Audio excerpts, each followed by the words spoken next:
కలుగును గాక. ఆమేన్. ఇక్కడ ఉన్న వాళ్ళందరూ హల్లెలూయా చెప్దాం. హల్లెలూయా, హల్లెలూయా. ప్రభునందు ప్రియమైన మనం ఈరోజు దేవుని సన్నిధి రావడానికి దేవుడు మనకిచ్చిన ధన్యతను బట్టి నేను ఎంతగానో ప్రభుని స్తుతిస్తూ ప్రభు నామాన్ని మహింపరుస్తూ ఉన్నాను. దేవుడు ఈ ఆగస్టు నెలంతా కాసి కాపాడి లాస్ట్ ఆదివారం నాడు మన ప్రభు సన్నిధి రావడానికి దేవుడు మనకిచ్చిన ధన్యతను బట్టి నేను ఎంతగానో ప్రభువును స్తుతిస్తూ ప్రభు నామాన్ని మహింపరుస్తూ ఉన్నాను. హల్లెలూయా. దేవుడు అద్భుతంగా మనతో మాట్లాడుకొని వస్తున్నాడు. ప్రియమైన దేవుని బిడ్డలారా, ఏ మాట మాట్లాడుతున్నాడంటే ఈ యొక్క అంచె దినాల్లో మనము ఉండవలసిన గుణాల కోసం, లక్షణాల కోసము దేవుడు మనతో మాట్లాడుతూ ఉన్నాడు. ప్రియమైన దేవుని బిడ్డలారా, ఒక లక్షణం ఏంటంటే విధేయత కలిగి ఉండాలి అని మాట్లాడుకొని వచ్చారు. రెండో మాట ఏంటంటే వాక్యం ఎరిగి ఉండాలి అని మాట్లాడుకొని వచ్చారు. మూడో మాట ఏంటంటే ప్రార్థన జీవితం కలిగి ఉండాలి అని మాట్లాడుకొని వచ్చారు. నాలుగో మాట ఏంటంటే ప్రియమైన దేవుని బిడ్డలారా, నాలుగో మాట ఏంటంటే కృతజ్ఞత కలిగి ఉండాలి, కృతజ్ఞత జీవితం కలిగి ఉండాలి అని దేవుడు మాట్లాడుతున్నాడు. ఈ రోజుల్లో కృతజ్ఞత అన్నది చాలా ప్రాముఖ్యత. ప్రియమౌలరా, ఒక ఉదాహరణ ఏంటంటే మనం ఎవరినైనా పెన్ను అడిగామనుకోండి, ఆయన ఏం చేస్తాడు? పెన్ను ప్రకారం ఇస్తాడా? పెన్ను ఇచ్చేసి తన మూతను దాని దగ్గర పెట్టుకుంటాడు కదండి. చాలామంది పెన్ను ఇచ్చేసి ఏం చేస్తారు? ఇక్కడ ఉన్నారా? దాని మూతని ఆయన దగ్గర పెట్టుకుంటాడు. ఒకవేళ మనం మర్చిపోతామమ్మా అని. అటువంటి అతనికి ఏం చేస్తాం? 4 సార్లు థ్యాంక్స్ చెప్తాం పెన్ను ఇచ్చినందుకు కదండి. మన మీద నమ్మకం లేక కదండి మూత తీసేసుకున్నాడు. అవునే కదా? చెప్పండి, ఒకసారి ఆలోచించాడు. ఈయన పెన్ను ఇస్తాడని నమ్మకం ఉంటే మూత కూడా ఇచ్చేసి, క్యాప్ కూడా ఇచ్చేసి, అవునా లేదండి? ఏం చేస్తారంటే క్యాప్ తీసి ఆయన దగ్గర ఉంచుకొని, అంటే మన మీద నమ్మకం లేక క్యాప్ ఆయన దగ్గర ఉంచుకొని పెన్ను ఇస్తాడు అడిగితే. నమ్మకం లేనివాడు ఆయన. అతనికే మనం ఎంతో థ్యాంక్స్ చెప్తాం. పెన్ను ఇచ్చారు రాసుకున్నామని, చాలా థ్యాంక్స్ అండి అంటాం కదండి. కానీ మరి దేవుడు మనకి ఎంత ఆయుష్ ఇచ్చి, ఆరోగ్యం ఇచ్చి, బలం ఇచ్చి, ఒక్కొక్కసారి బలహీనతలు వచ్చినప్పుడు బలహీనత నుంచి విడిపించి అన్ని కృప చూపించినందుకు మనం ఎంత థ్యాంక్స్ చెప్పాలి? ఒకసారి ఆలోచించండి. ప్రియమైన వాళ్ళారా, ఈ రోజుల్లో ఒకసారి చదువుదామా 2 తిమోతి పత్రిక.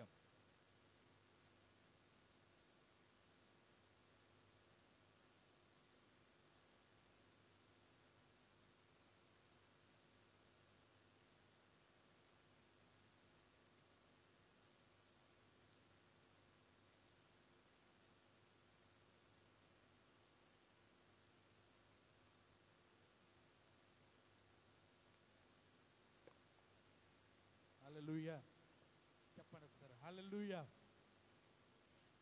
2 తిమోతి పత్రిక 3వ అధ్యాయం 2వ వచనం చదవండి ఒకసారి. యాలయనగా మనుషులు స్వార్థప్రియులు, ధనాపేక్షలు, బెంకమలాడివారు, అహంకారులు, దోషకులు, తల్లిదండ్రులకు అవధేయులను, కృతజ్ఞత లేని వారును, అపవిత్రులను. ఇది ఎప్పుడు ఉంటుందంటే ఆ పై వచనం రాశారు, అంచె దినాల్లో అపాయకరమైన కాలములు వచ్చినప్పుడు ఇవన్నీ జరుగుతూ ఉంటాయి. మనుషులు స్వార్థప్రియులు అయిపోతారని, ధనాపేక్షలు అయిపోతారని, కృతజ్ఞత లేని వారుగా ఉంటారని. ఏమి లేని వారండి? కృతజ్ఞత లేని వారు. ఈ రోజుల్లో చాలామంది ఈ అంచె దినాల్లో ఉన్నాం. ఈ చాలా మాటలు ఉన్నాయి, కానీ కృతజ్ఞత కోసం మనం మాట్లాడుకుని వస్తున్నాం. కృతజ్ఞత లేని వారిగా ఉంటున్నాం. చాలామంది కృతజ్ఞత లేని వారిగా జీవిస్తున్నారు చాలామంది. దేవుని వాక్యం ఏం చెప్తుందంటే ప్రతి విషయంలో కూడా కృతజ్ఞత కలిగి ఉండండి. కష్టం వచ్చినప్పుడు, బాధ కలిగినప్పుడు, సంతోషం కలిగినప్పుడు, ఆనందం కలిగినప్పుడు, ప్రతి విషయంలో కూడా దేవునికి ఏం చెప్పాలి? ఏబులా కృతజ్ఞతలు చెప్పాలి. ఏబు అన్నీ ఉన్నప్పుడు కృతజ్ఞత చెప్పాడు, అన్నీ కోల్పోయినప్పుడు కూడా కృతజ్ఞతలు చెప్పాడు. అవునా లేదండి? అంత కృతజ్ఞత కలిగి ఉన్నాడు ఏబు జీవితంలో. మనము కూడా మన పరిస్థితులు ప్రియమైన దేవుని బిడ్డలారా ఒక్కొక్కసారి ఒక్కొక్కలాగా ఉంటూ ఉంటాయి. అన్ని రోజులు ఒక్కలాగా ఉండవు. అన్ని రోజులు మనవి అనుకుంటాం, ఒక్కోసారి మనవి కావు. హల్లెలూయా. ఒక్కొక్క రోజు ఒక్కొక్కలాగా కనపడతా ఉంటుంది. ఒక్కొక్క రోజు ఒక్కొక్కలాగా మనం మెట్టెక్కుతూ ఉంటాం. ఇటువంటి పరిస్థితుల్లో ప్రతి విషయంలో కూడా మనము దేవునికి కృతజ్ఞతలై ఉండాలి. దేవునికి కృతజ్ఞతలై ఉండాలి. ఈ రోజుల్లో చాలామంది ఈ అంచె దినాల్లో ఉన్నట్లుగానే కృతజ్ఞత లేని వారిగా కనపడుతున్నారు. యేసు ప్రభువు వారు గత వారంలో చెప్పాను, 10 మంది కుష్ఠరోగులను బాగుపరిచారు. లోక సువార్త 17:16 10 మంది కుష్ఠరోగులను బాగుపరిస్తే ఒక అతనే భయంకర కేకలేసుకుంటూ, బిగ్గరగా కేకలేసుకుంటూ యేసు దగ్గరికి వచ్చి సాష్టాంగ పడి నమస్కారం చేసి, దేవా నన్ను నీకు కృతజ్ఞతాస్తుతులు అయ్యా అని గట్టిగా కేకలు వేసి చెప్తున్నాడు. నువ్వు ఒకవేళ నన్ను బాగుపరచకపోతే, నన్ను స్వస్థపరచకపోతే నేను ఎక్కడుండేవాడిని తెలుసా? ఆ కొండల్లో ఉండు, ఆ లోయలో ఉంటూ, ఎండకి ఎండుతూ, వర్షను తెరుస్తూ, తిండి లేక ఆ రైస్ కారుతూ భయంకరమైన పరిస్థితి ఉండేది. ఈ పరిస్థితి నన్ను నిడిపించవయ్యా అని గట్టిగా కేకలు వేసి దేవునికి కృతజ్ఞతాస్తుతులు చెప్తున్నాడండి. ఇలా నేను నా భార్యకి దూరం అయిపోయాను, నా పిల్లలకు దూరం అయిపోయాను, నా అన్నతమ్ములు దూరం అయిపోయాను, అందరికి దూరం అయిపోయిన స్థితిని మార్చావయ్యా, ఇప్పుడు నీకు కృతజ్ఞతాస్తుతులయ్యని గట్టిగా కేకలేసి దేవుడు ఒక అతనే వచ్చి కృతజ్ఞతలు చెప్తున్నాడు. ప్రభు అంటున్నాడు, ఆయన కృతజ్ఞతలు విని మిగతా 90 ఏమైనారు అంటున్నాడు. వాళ్ళందరూ ఏమి లేని వారు చెప్పండి? కృతజ్ఞత లేని వారు. కృతజ్ఞత లేని వారు 90 ఉన్నారు. ఒక్కరే కృతజ్ఞత కలిగి ఉన్నారు. ప్రియమైన వాళ్ళారా, అసలు వాళ్ళ స్థితి ఏంటి? కుష్ఠరోగం వచ్చిందంటే బయట వెళ్ళిపోయి వాళ్ళు ఎవరు కూడా వాళ్ళ ముఖాన్ని చూడకూడదు. అది భయంకర శిక్ష అండి, అది కదండి. వాళ్ళ ముఖం చూడకూడదు, వాళ్ళతో మాట్లాడకూడదు, వాళ్ళకి అన్నం పెట్టకూడదు. అంత భయంకర శిక్షనిచ్చి దేవుడు 10 మందిని విడిపిస్తే ఒక్కతనే కృతజ్ఞత చెప్పాడు, ఒక్కతనే కృతజ్ఞత కలిగి ఉన్నాడు. ఈ రోజుల్లో మనం ఎలా ఉండాలని దేవుడు మనకు ఉండవలసిన లక్షణాల కోసం మాట్లాడుతున్నాడు. ఇది ఒక గుణము, కృతజ్ఞత అనే గుణము. హల్లెలూయా. మనం అలంకరించుకోవాలంట. ఈ కృతజ్ఞత గుణం మనం ఏం చేయాలంటే అండి, అలంకరించుకోవాలంట. చాలా చెప్పాను గత వారంలో కృతజ్ఞత గురించి. అయితే ఇప్పుడు చెప్పవలసింది ఏంటంటే, ప్రేమలో 100వ కీర్తన 4వ వచనంలో రాయబడ్డ మాట ఏంటంటే, మనం అంటండి దేవుని దగ్గరికి వచ్చినప్పుడు కృతజ్ఞతార్పణతో రావాలంట. కృతజ్ఞతార్పణ చెల్లించచ్చు ఆ గుమ్మములో ప్రవేశించండి. కీర్తనలు పాడుచు ఆయన ఆవరణలో ప్రవేశించుడి, ఆయన్ను స్తుతించుడి, ఆయన నామాన్ని ఘనపరచుడి. హల్లెలూయా. మనం ఎప్పుడైతే ప్రియమవులారా దేవుని మంత్రములో అడుగు పెడుతున్నామో కృతజ్ఞతార్పణ కావాలి. ఏ అర్పణ కావాలండి? కృతజ్ఞతార్పణ. దేవుడు కోరుకున్నది అర్పణ అంటే నీ హృదయార్పణ. నీ హృదయాన్ని అర్పించుకోవాలి ప్రభు కోసము.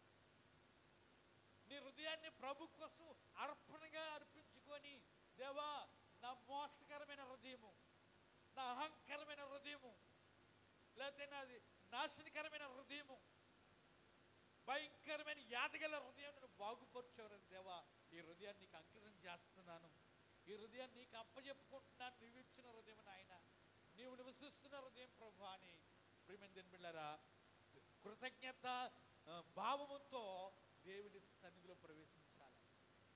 అది కీర్తనలో కూడా రాశాడండి. ఏ కీర్తనలో రాశాడంటే 95వ కీర్తన 2వ వచనంలో రాశాడు, దేవుడి మందిరంలో మనం ప్రవేశించినప్పుడంట కృతజ్ఞత ఎలా రావాలంట? దేవుడి సన్నిధికి కృతజ్ఞతాస్తుతులతో రావాలంట. దేవా వారం అంతా మమ్మల్ని కాపాడ్డావు ప్రభువా, ఈరోజు ఈ వారములో నీ సన్నిధిలో ఉండే భాగ్యము నాకు ఇచ్చే ప్రభువా, నీ సన్నిధిలో ఉండే అవకాశం నాకు ఇచ్చే ప్రభువా అని కృతజ్ఞత భావముతో దేవుడి సన్నిధిలోకి రావాలంట. హల్లెలూయా. మనం చాలా మంది ఏం చేస్తారంటే, వచ్చామా, పోయామా, ఆరాధించామా, అయిపోయిందా, జరిగిందా, ఇదే కాము సింగిపోయింది. ప్రతి క్రైస్తవుడు కూడా గుడికి వెళ్ళామా, వచ్చేసామా, తినేసామా, అయిపోయిందా? ఆదివారం అయిపోయింది, ఆదివారం అయిపోయింది. కృతజ్ఞత భావం. హల్లెలూయా చెప్పండి ఒకసారి, హల్లెలూయా. ఆయన మందిరంలో ప్రవేశిస్తుండగానే, దేవుడి సన్నిధిలో అడుగు పెడుతుండగానే, దేవా ఈరోజు నీ మందిరంలో అడుగుపెట్టే ధన్యత నాకు ఇచ్చావు, అందుని బట్టి నీకు కృతజ్ఞతాస్తుతులు. కృతజ్ఞతతో ప్రవేశించాలి, కృతజ్ఞతతో దేవుని సన్నిధిలో ప్రవేశించాలి. ఎందుకు మన కృతజ్ఞత చెల్లించాలి తెలుసా? ఎందుకు దేవుడికి కృతజ్ఞత చెల్లించాలంటే 3 మాటలు జ్ఞాపకం చేస్తాను ఈరోజు. హల్లెలూయా చెప్పండి ఒకసారి, హల్లెలూయా. దేవుడికి ఎందుకు మనం కృతజ్ఞత స్తుతులు చెల్లించాలంటే, ఒకటి, ప్రియమైన పిల్లరా, 106 కీర్తన భాగం 1వ వచనం. 101 కీర్తన భాగం 106 కీర్తన భాగం 1వ వచనం. యెహోవా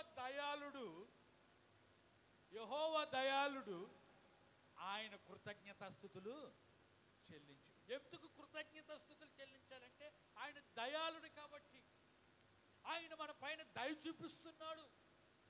ఆయన మనకి దయాకిరీటం ధరింపజేస్తున్నాడు. సంవత్సరము రోజు రోజుకి ఒక్కొక్క కిరీటాన్ని దేవుడు ఇస్తున్నాడు. ఒక రోజు గడిచిందంటే ప్రేమ వాళ్ళరా, ఒక కిరీటం పొందుకుంటున్నావు. ఒక సంవత్సరం దాటిందంటే ఒక దయ కిరీటం దేవుడు నీకు ఇస్తున్నాడు. ఆయన మన పైన చూపిస్తున్న దయను బట్టి దేవునికి ఏం చెల్లించాలి? కృతజ్ఞతాస్తుతులు చెల్లించాలి. హల్లెలూయా చెప్పండి ఒకసారి, హల్లెలూయా. నిజంగా ఆయన దయను మర్చిపోతున్నారు చాలా మంది. ఆయన ఒకవేళ దయ చూపించకపోతే నువ్వు రక్షించబడదాను కాదు. ఆయన ఒకవేళ దయ చూపించకపోతే నీ పరిస్థితి ఇలా ఉండేది కాదు, నా పరిస్థితి ఇలా ఉండేది కాదు. ప్రేమ వల్ల నాతో చదువుకున్నారు, నాకంటే ఎక్కువ చదువుకున్న స్నేహితులు ఉన్నారు. నేను చదువుకున్నాను, తక్కువ చదువుకున్నా, నాకంటే ఎక్కువ చదువుకున్న వాళ్ళు ఉన్నారు. వాళ్ళు ప్రియమైన పిల్లరా కూలి పని చేసుకుంటారు. ఎందుకంటే వాళ్ళకి ఉద్యోగాలు లేక. కానీ దేవుడు దయ వలన, ఎవరి దయ వలనండి? దేవుని దయ వలన, మనకి దేవుని కృప వలన, ఇంకో మాట చెప్పాలంటే ఆయన దయ చూపించిన బట్టే ఈరోజు ఒక దైవజనుడిగా మీ మధ్యలో ఉండడానికి దేవుడు కృప చూపించాడు. ఆయన దయ చూపించకపోతే నేను కూడా ఏం చేసేవాడిని? ఎంత చదువుకున్నా ఉద్యోగం రాకపోతే ఏం పని చేసుకోవాలి? ఊర్లో చెప్పండి అమ్మా, కూలి పని చేసుకోవాలి. ఏ పని ఉంటే పని చేసుకోవాలి. గేదెలు ఉంటే గేదెలు కాసుకొని రావాలి. కారణం అంటే దేవుడు మన పట్ల ఎంతో దయ చూపించాడు.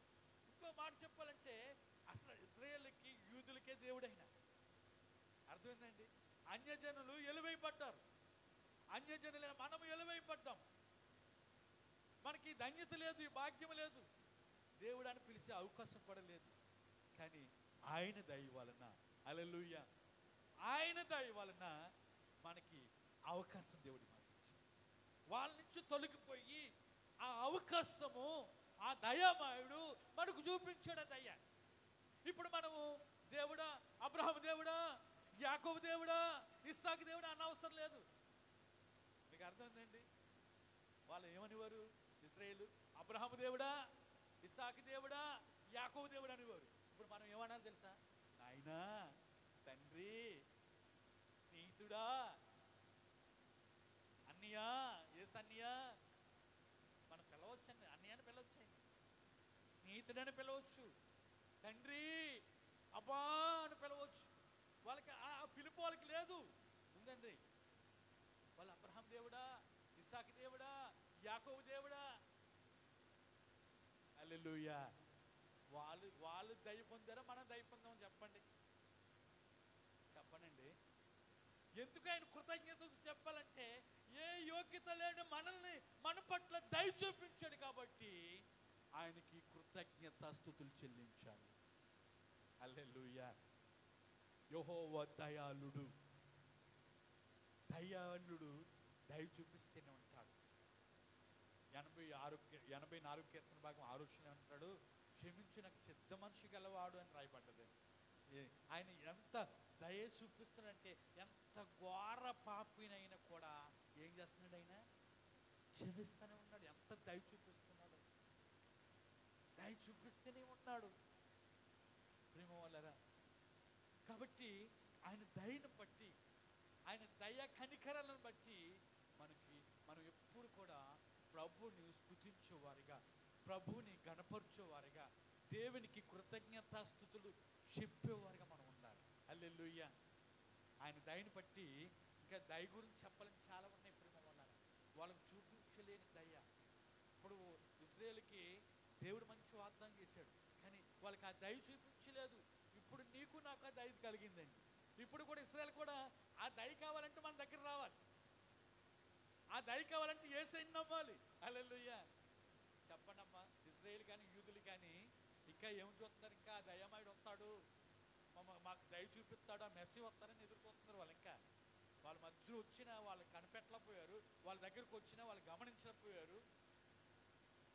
కానీ మనం గమనించాం ప్రేమ వాళ్ళరా, అందుకే మన పట్ల ఆయన దయ చూపిస్తా ఉన్నారు. హల్లెలూయా.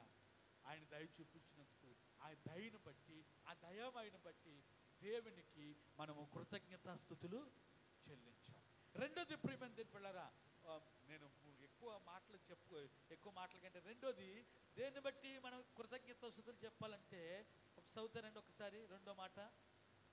రెండోది ఏంటంటే ప్రియమైన దేవుని పిల్లరా, ఒక్కసారి రెండోది ఏంటంటే 92వ కీర్తన 97వ కీర్తన 12వ వచనం. 97వ కీర్తన 97:12 వచనం. నీతిమంతులారా యెహోవాను సంతోషించుడి, ఆయన పరిశుద్ధ నామమును బట్టి ఆయనకు కృతజ్ఞతాస్తుతులు చెల్లించుడి. హల్లెలూయా. ఏ నామం బట్టి చెల్లించాలండి? ఆయన పరిశుద్ధ నామం. భూలోకంలో ఎన్నో నామములు ఉన్నాయి, అవునా లేదండి? నామములు అంటే పేర్లు, ఎంతో మంది పేర్లు ఉన్నాయి. అన్ని పేర్ల కన్నా పరిశుద్ధమైన పేరు, అన్ని నామముల కన్నా పై నామము యేసు నామము. హల్లెలూయా. అందుకే మన పాట కూడా పాడతాం, అన్ని నామముల కన్నా పై నామము యేసుని నామము, ఎన్ని తరములకైనా గణపరచదగినది క్రీస్తు యేసు నామము. హల్లెలూయా. ఎవరిని బట్టి, దేన్ని బట్టి మన కృతజ్ఞత చెప్పాలంటే పరిశుద్ధ నామమును బట్టి. ఎన్నో నామాలు ఉన్నాయి, కానీ యేసు నామమును బట్టి, యేసు అన్న పరిశుద్ధ నామాన్ని బట్టి. హల్లెలూయా. పై నామం అది ఉన్నతమైన నామము. ఆ నామము చెప్తే చాలు దెయ్యాలు గజ గజ వణికేస్తాయి. ఆ నామము చెప్తే చాలు దేవుడు గజ గజ వణికిపోతారు. ఆ నామము. హల్లెలూయా. మనం కూడా లాస్ట్లో అంటాం ప్రార్థన అంతా, యేసు నామములో ప్రార్థిస్తున్నాము తండ్రి అని అంటాం లేదండి? ఆయన నామాన్ని బట్టి మనం ప్రార్థన చేయాలి. ఆయన నామాన్ని బట్టి మనం ఎప్పుడు కూడా కృతజ్ఞతాస్తుతులు చెల్లించాలి. ఆయన నామాన్ని బట్టి మనం రక్షించబడ్డాము. ఆ పరిశుద్ధ నామాన్ని బట్టి కృతజ్ఞతాస్తుతులు చెల్లించాలి. ఎన్ని నామాలు ఉన్నాయి చెప్పండి, ఎన్ని పేర్లు ఉన్నాయి కదా, ఎన్ని పేర్లు ఉన్నాయి. ఒక ఈ మధ్యలో పిల్లలకి పేర్లు ఎదగడానికి బుక్కులు వచ్చేసాయి కదండి, అవునా కదండి? పిల్లలు పేర్లు పెట్టడానికి బుక్కులు చూసుకుంటున్నారు. ఎన్ని పేర్లు కనపడతాయో, లేని పేర్లు, ఉన్న పేర్లు, రకరకాలమైన పేర్లు. హల్లెలూయా. చెప్దాం ఒకసారి, హల్లెలూయా. ఇంతకుముందు ఏం పేర్లు పెట్టేవారు తెలుసా? పల్లెటూరులో పేర్లు చెప్పమంటారా? పెంటమ్మ, పుల్లమ్మ, ఎల్లమ్మ, ఎంకమ్మ, ఆడని పేర్లు, పెంటయ్య, ఇవి పెట్టేవారు కదండి. ఇప్పుడు ఎవరైనా పెడుతున్నారా? చెప్పండి, ఎవరైనా పెడుతున్నారు పేర్లు? మారిపోయింది కదండి. మీరు వెళ్ళండి, పెద్దోళ్ళ పేర్లు చూడండి. ఇంతకుముందు ఏం పేరు అమ్మంటే పెంటమ్మ, సిగ్గుపడేవారు కాదు. పెంటమ్మ అంటే, పుల్లమ్మ అంటే సిగ్గుపడేవారు కాదు. నన్ను చిన్నప్పుడు నాకు పాస్టర్ గారు పూరి నుంచి దైవజనులు వచ్చి, దేవుడి రాజు గారు అని మంచి పరిచయం చేసి సండే స్కూల్ తీసుకునేవారండి. అందరికి పేర్లు పెట్టారు, కుర్రోళ్ళందరికీ. నా పేరు పిల్లిపని పెట్టారండి. ఫస్ట్ పేరు ఏంటండి? పిల్లిపని పెడితే మా వాళ్ళు అందరూ పిల్లగా పులిపనివారు. నన్ను ఒరే పులుపుకి ఇక్కడ రారానివారు. ఎక్కడన్నది పులిపని పేరు అనిపించింది. చూసారు ఆ పేరుని బట్టి. ఏడిపించంటే ఒక చిన్నోడిని ఎంత కొట్టేసేవాడిని, పెద్దోడిని అయితే ఏం చేసేవాడిని, తిట్టేసేవాడిని. పులుపు పులుపు పులుపు, ఒరే పులుపుకి ఎక్కరా, ఒరే పులుపుకి ఎక్కరా అని ఊరండి. చిన్నప్పుడు కదా కుర్రలు అందరూ చింతసేపు చూడు వచ్చారు, చింతకాయ చాలా పొల్లగా ఉంటుంది అని ఊరు. ఆ చింతకాయ లేకపోయినా ఎందుకు నన్ను ఏడిపించడానికి. దేవుడు వాళ్ళందరి ముందు నన్ను హెచ్చించేసాడు ఆయన నామాన్ని బట్టి. హల్లెలూయా చెప్పండి ఒకసారి హల్లెలూయా. ఇప్పుడు అలాగంటారు, పాస్టర్ గారండి బాగున్నారండి అంటారు. ఏడిపించిన వాళ్ళు ఇప్పుడు ఏమంటారు తెలుసా, పాస్టర్ గారండి బాగున్నారా అంటారు. హల్లెలూయా. ప్రియమైన దేవుని పిల్లరా, పిలుపని పెడితే పులుపని తెరక్క ఏమనేవారంటే పులుపు అని పిలిచేవారు. అంటే ఎన్నో నామాలు, రకరకాలమైన నామాలు ప్రేమ వాళ్ళరా ఉంది. కానీ యేసు నామం ప్రేమ వాళ్ళరా ఉచ్చరించగానే ఆయన నామం, దెయ్యాలు పారిపోయే నామం, రోగాలు స్వస్థపరిచే నామం, బాధలు పోయే నామం. హల్లెలూయా. ఎరుకో పట్టణంకి గోడలంట ఒకేసారి 6 బస్సులు వెళ్ళిపోయి ఎడలుపు ఉండేదండి గోడ. ఎంత గోడ అండి? 6 బస్సులు వెళ్ళిపోయి గోడ ఉండేదంటండి ఎరుకోకి. ఇశ్రాయేలు ప్రజలందరూ కూడా యెహోవా నామమును ఎత్తగా, యెహోవా నామమును స్తుతించగా ఏం కూలిపోయినాయి తెలుసా? ఎరుకో గోడలు కూలిపోయినాయి అంటే. హల్లెలూయా. ఆయన నామములు ఎంత శక్తి ఉన్నదండి చెప్పండి, ఉన్నది లేదా?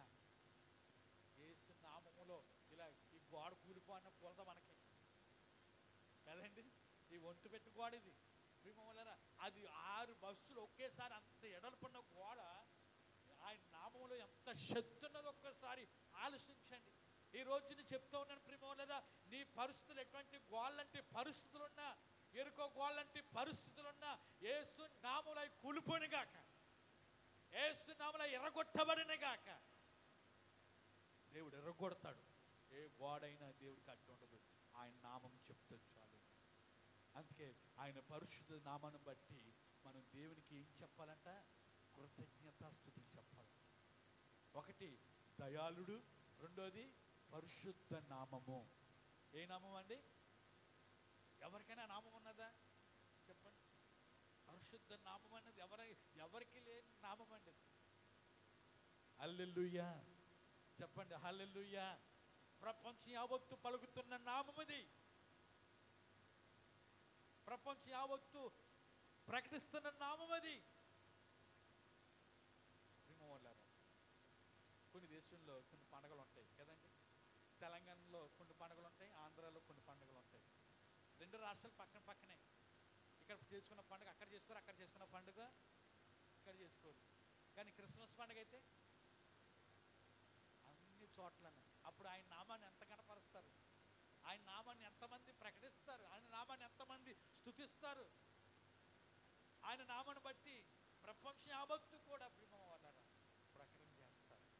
ఎందుకంటే ఆయన నామం ఉన్నతమైన నామము.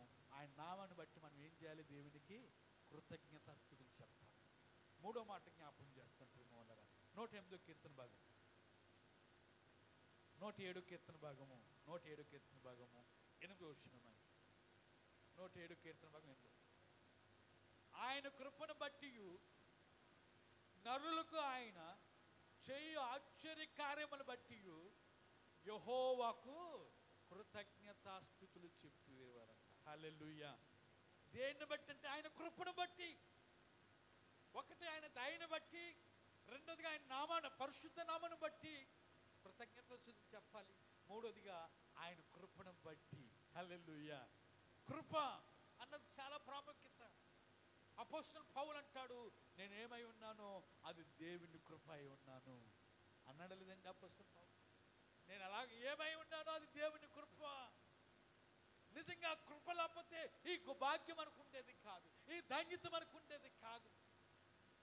దేవుడు మన పట్ల, నీ పట్ల, నా పట్ల ఆ కృప చూపించాడు, ఆ కృప చూపించాడు. రాత్రి ఒక ఇంటికి వెళ్ళామంటే వేరే వాళ్ళు మన చర్చికి రారు. ప్రతి లాస్ట్ శనివారం నాడు వాళ్ళ ఇంట్లో ప్రార్థన పెట్టమంటే వాళ్ళ ఇంటికి వెళ్ళిన ప్రార్థన వెళ్తుంటే దేవుడు ఒక వాక్య భాగం ఇచ్చాడు. ఏం వాక్యం చెప్పాలని ఆలోచిస్తూ ఉన్నాను. వాళ్ళ ప్రార్థన చేస్తుంటే 23 కీర్తన భాగం 6 రోజులు చెప్పమంటాడు. విషయంలో ఏమన్నదంటే కృపాక్షేమాలు నీ ఇంట వచ్చునన్నాడు. కృప దేవునిది, క్షేమం మన మీద ఆధారపడి ఉన్నది. హల్లెలూయా. కృప ఎవరిదండి? కృప క్షేమాలు నీ ఎంట రావాలంటే కృప ఎవరిది? దేవునిది. దేవుడు మాత్రం నిన్ను ఎడవడు, ఎడబాయుడు. అంటే కృప నిన్ను ఎన్నడూ విడిచిపెట్టేది కదండి. విడిచిపెడతదా? విడిచిపెట్టదు. కాబట్టి క్షేమం అన్నది అది నీ మీద ఆధారపడి ఉన్నది. నువ్వు ప్రార్థన చేస్తే క్షేమంగా ఉండగలుగుతావు. దేవుని యందు భయభక్తులు కలిగి ఉంటే క్షేమంగా ఉండగలుగుతావు. దేవుని నువ్వు క్షేమిస్తే నువ్వు క్షేమంగా ఉండగలుగుతావు. దేవుని మాట వింటే నువ్వు క్షేమంగా ఉంటావు. హల్లెలూయా. అది నీ మీద ఆధారపడి ఉన్నది. అది నీ నిర్ణయం మీద ఆధారపడి ఉన్నది అని చెప్పానండి. క్షేమంగా ఉండాలంటే కృపాక్షేమాలు మనతో ఉంటాయి. కృప ఎప్పుడు కూడా మనం వదలదు. కానీ మనం క్షేమంగా ఉండాలంటే మనం చేయవలసిన పని కూడా చెప్పండి. చెయ్యాలా వద్దండి? చెప్పండి అండి. చెయ్యాలి. లేదండి నేను క్షేమంగా ఉంటానని నేను ఏం చేయను, ప్రార్థన చేయను, నేను క్షేమంగా ఉంటానంటే కుదరదు.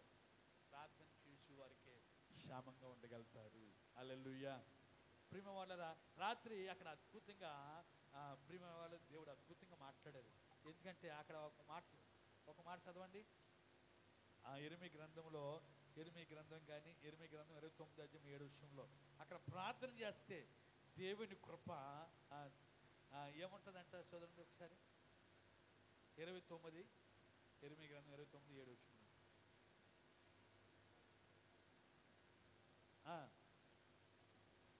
క్షేమము కోరి దాని కొరకు యెహోవా కొరకు ప్రార్థన చేయడి. మీ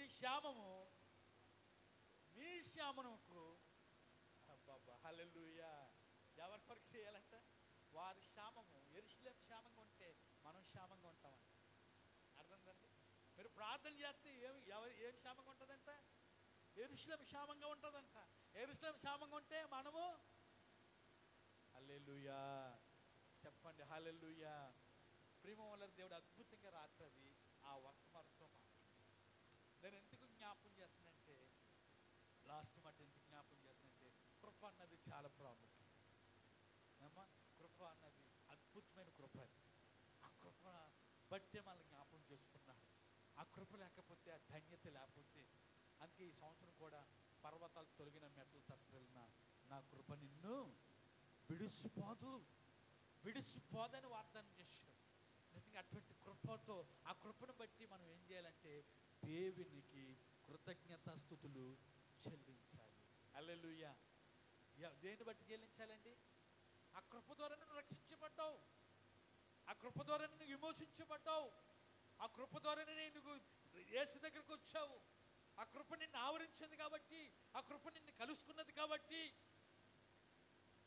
కృపతో నిన్ను నింపాడు కాబట్టి, ఆ కృప నిన్నెప్పుడు కూడా నిన్ను నిలవకుండా కాపాడుతుంది కాబట్టి, ఆ కృపను బట్టి ప్రభుకి ఏం చెల్లించాలండి?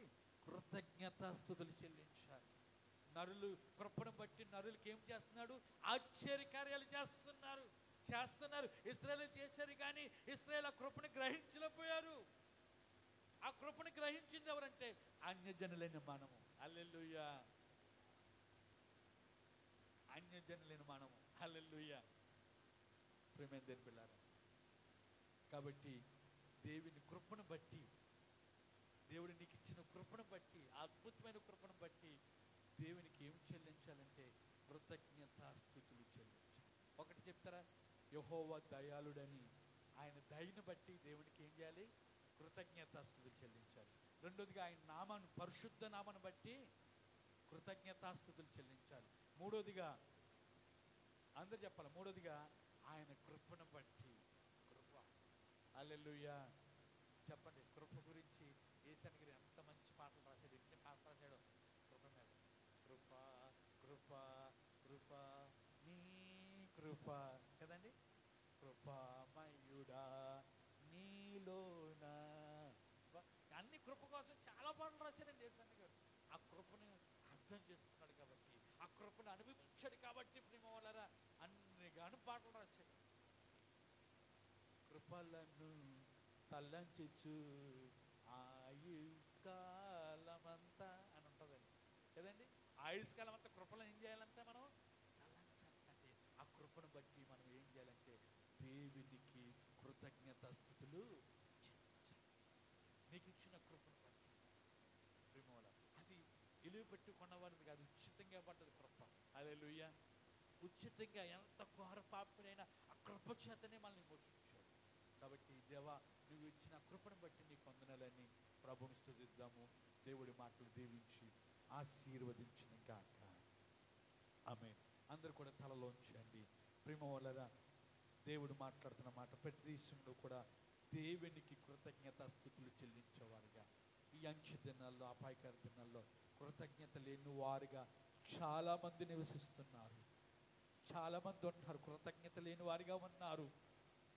ప్రేమ వల్ల కృతజ్ఞత లేని వారిగా జీవిస్తున్నారు. కృతజ్ఞత భావం లేని వారిగా బ్రతుకుతున్నారు. 10 మందిని బాగు చేస్తే ఒక వ్యక్తి వచ్చాడు కృతజ్ఞత చెప్పడానికి, మిగతా 90 రాలేదండి. 90 రాలేదు. ప్రేమ వల్లరా, దేవుడు నీకు ఇచ్చిన ఆయుష్ని బట్టి, ఆరోగ్యాన్ని బట్టి, ఇచ్చిన ఉద్యోగాన్ని బట్టి, చేసిన పనిపాట్లను బట్టి దేవునికి కృతజ్ఞతాస్తుతులు చెల్లిద్దాం. దేవునికి కృతజ్ఞతలు కలిగి ఉందాం. ప్రేమ వలన కృతజ్ఞత జీవితం కలిగి ఉందాం. దేన్ని బట్టి అంటే యెహోవా దయ చూపిస్తున్నాడు కాబట్టి, ఆయన దయాళుడు కాబట్టి, ఆయన దయను బట్టి దయాకిరీటం నీకు ధరింపజేస్తానన్నాడు. సంవత్సరము దయాకిరీటం ఇస్తున్నాడు కాబట్టి ఆయన దయను బట్టి దేవుని కృతజ్ఞతాస్తుతులు చెల్లించు. రెండోదిగా ఆయన పరిశుద్ధ నామాన్ని బట్టి కృతజ్ఞతాస్తుతులు చెల్లించు. ఆయన నామాన్ని బట్టి నువ్వు ఎత్తి ప్రభుని స్తుతించు. నీ గోళ్ళన్నీ కూలగొట్టబడుతున్నాయి. నీ కట్టిగా ఉన్న గోళ్ళన్నీ దేవుడు కూలగొట్టబోతున్నాడు. అడ్డుకున్న గోళ్ళు కూలగొట్టబడ, ఎరుక గోళ్ళు కూల్చిన దేవుడు ఈ రోజు ఆయన నామాన్ని ఎత్తి నువ్వు ప్రార్థన చేస్తే, ఆయన నామాన్ని ఎత్తి నువ్వు స్తుతిస్తే నీ గోళ్ళు కూలగొట్టబోతున్నాడు. మూడోదిగా ఆయన కృపను బట్టి దేవునికి కృతజ్ఞతాస్తుతులు చెల్లించు. ప్రేమ వల్ల కృతజ్ఞత జీవితం కలిగి ఉందాం. ఈ రోజుల్లో చాలా మంది ప్రభు పట్ల కృతజ్ఞత లేని వారిగా ఉంటున్నారు. మనం ఎలా ఉన్నామంటే కేవలం దేవుని కృప, దేవుని కృప. అందుకే పౌలు అంటాడు, నేను ఏమై ఉన్నాను, అది దేవుని కృప అయి ఉన్నాను అంటున్నాడు. నిజంగా దేవుని కృప నీ మీద ఆవరిస్తూ ఉన్నది. దేవుని కృప నీ మీద చూపిస్తూ ఉన్నాడు. కొన్ని రాష్ట్రాలు చూడండి, వరదల చేత భయంకరమైన నీళ్ళు కొట్టిపోయిన ఎంతో మంది. దేవుని కృప నీ మీద ఉండడం బట్టి దేవుడు మంచి వాతావరణం, దేవుడు మంచి ఆరోగ్యం ఇచ్చి నేను నిలబెడుతున్నాడంటే ఆయన కృప. ఆయన కృపను బట్టి కృతజ్ఞతాస్తుతి చెల్లించు. ప్రేమించని పిల్లారా, మమ్మల్ని మిక్కిలిగా ప్రేమిస్తున్న మా ప్రియ తండ్రి, ఇన్న వాక్యము మా హృదయంలో నీరు కట్టి పడిపించి వాక్యానుసారంగా మేము జీవించుటకు మమ్మల్ని సిద్ధపరచు దేవా. ప్రతి విషయంలో కూడా మేము కృతజ్ఞత భావం కలిగి మేము ముందుకు సాగుటకు ప్రభా, కృతజ్ఞతనే అలంకరణ మేము అలంకరించుకోవడానికి, మరి ముఖ్యంగా నాయన ఈ యొక్క లక్షణం మా జీవితంలో ఉండుటకు కృప చూపించి మహిమ తెచ్చుకుంటారని ఇన్న వాక్యం మా హృదయంలో, అందరి హృదయంలో నీరు కట్టి పలిపించేయమని యేసు నామములో ప్రార్థిస్తున్న పరమ తండ్రి, ఆమేన్.